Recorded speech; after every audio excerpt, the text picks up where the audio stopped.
Pero, ito sinabi mo. Isa.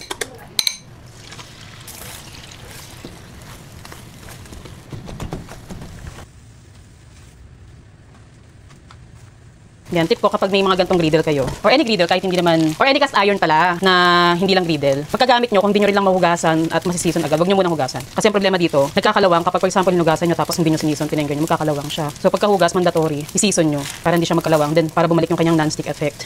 So usually kapag ganun, after nyong hugasan, salang nyo na agad sa apoy, tapos malakas yung apoy, hayaan nyo muna umusok. Kapag umusok na, patayin yung apoy, then lagyan nyo lang ng thin layer ng oil. Mas okay kung flaxseed oil, pero kapag wala any kind of oil, pwede na. Kasi ang maganda lang sa flaxseed oil, mas maganda yung non-stick effect niya dun sa cast iron.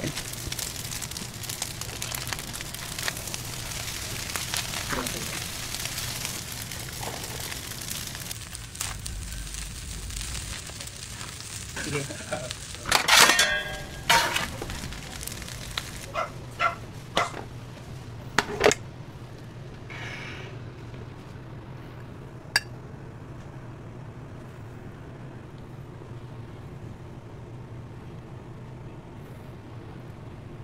Hi, finally makakain na.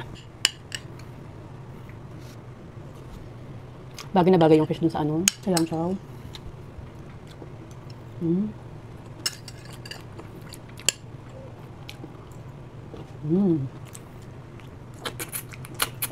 Sarap ng ulo.